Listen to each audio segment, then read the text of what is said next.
واہ کیا بیٹیاں جو ہوتی ہیں یار وہ میدان محشر میں کام آتی ہیں، اور بیٹے جو ہوتے ہیں وہ دنیا میں کام آتے ہیں۔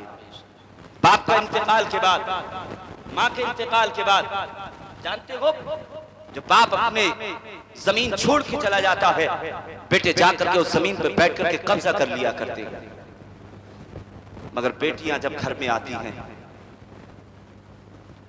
تو وہ دولت کے لیے نہیں آتی، انہیں تیری دولت سے پیار نہیں، جانتے ہو وہ اس بستر کو دیکھنے آتی ہیں جس بستر پہ ہمارا باپ اور ماں آرام کیا کرتے تھے۔ وہ تیری محبت کی بھوکی ہیں، دولت کی بھوکی نہیں۔ پیار کیا کرو بیٹیوں سے۔ تہیا قلبی کی آنکھ میں آنسو ٹھہر گئے۔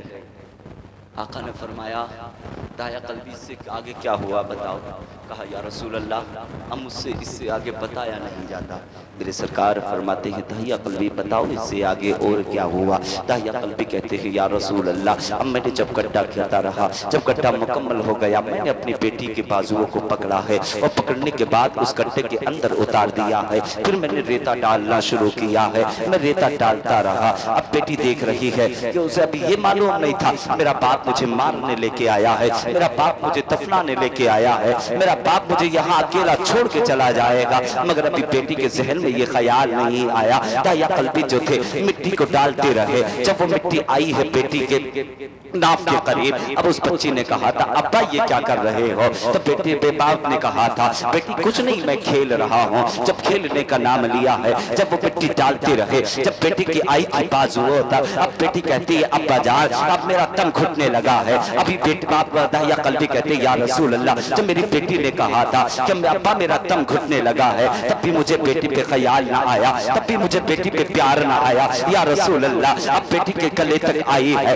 بیٹی کی آنکھ میں آنسو ہے، اب بیٹی سمجھ گئی تھی کہ میرا باپ مجھے مارنے آیا ہے۔ اب بیٹی نے آواز نکالی تھی ابا تم مجھے مارنے کے لیے لے کر کے آئے ہو، اگر آپ چاہتے ہو کہ میں آپ سے پیسے مانگتی ہو تو کبھی زندگی میں پیسہ نہیں مانگو گی، اگر آپ چاہتے ہو کہ ابا میں آپ سے پہننے کے لیے لباس مانگو گی تو کبھی زندگی میں لباس نہیں مانگو گی۔ ابا جان آپ یہ چاہتے ہو میری بیٹی کھانے کا سوال کرے گی تو ابا جان کبھی زندگی میں کھانے کا سوال نہ کروں گے۔ اے ابا جان میں نے آپ پہ کون سا ستم کیا ہے، میں نے تمہیں کتنا پیار دیا ہے، میں آس لگائے ہوئے گھر میں رہتی تھی، میں تمنا لگائے ہوئے گھر میں رہتی تھی، مولا وہ کون سا وقت آئے گا کہ جس وقت کہ میرا باپ باہر سے آئے گا اور آنے کے بعد مجھے گود میں اپنے باپ کے گود میں بیٹھ کر کے اپنے باپ کی باتوں کو سنو گے، میرا باپ مجھ سے پیار کرے گا۔ میں بڑی آرزو لگائے ہوئے لیٹی گھر میں رہتی تھی ابا جان کہ تم نے میرے پیار کا یہی صلہ دیا ہے۔ اب جیسے ہی بیٹی نے اتنا کہا ہے باپ کو ترس نہ آیا، باپ کو پیار نہ آیا، پھر اس پر اس بچی نے رب کی جانب ہاتھ کو اٹھایا ہے اور اٹھانے کے بعد فریاد کی ہے اے پروردگار اعلیٰ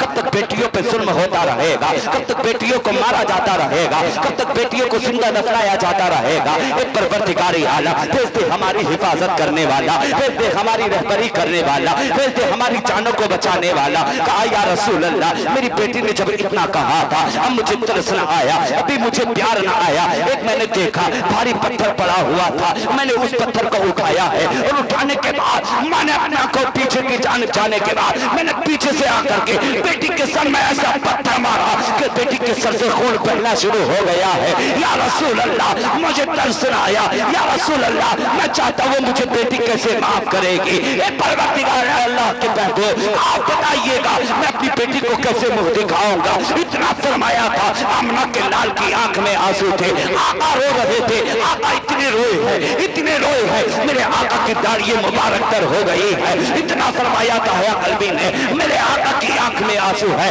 دایا قلبی بھی رو رہے ہیں۔ میرے مصطفیٰ فرماتے ہیں دایا قلبی کہ تم مجھے اس جگہ لے کر کے چلے جاؤ گے جس جگہ قبل کے جا کر کے تم نے اپنی بیٹی کو مارا ہے۔ دایا قلبی اٹھے ہیں، آمنہ بلال کے ساتھ ہے، مصطفیٰ جان رحمت کے ساتھ چل رہے ہیں۔ دایا قلبی آقا ساتھ چل کے جا رہے ہیں۔ اب دایا قلبی اس مقام پہ لے کے پہنچے ہیں جس مقام پہ جا کر کے بیٹی کو زندہ دفنایا تھا، جس جگہ پر جا کر کے بیٹی کے سر میں پتھر مارا تھا۔ سکرات سے میرے آقا کھڑے ہوئے ہیں، میرے آقا نے اشارہ کیا تھا اس بیٹی کی قبر کی جانب، رب کی بارگاہ میں ہاتھ اٹھائے تھے، اب وہ بچی زندہ ہو کر کے سرکار کے سامنے کھڑی ہے۔ اب میرے آقا فرماتے ہیں اے بچی اپنے باپ کو معاف کر دے۔ بچی نے کہا تھا یا رسول اللہ میں اپنے باپ کو کیسے معاف کروں گی، میں اپنے باپ کو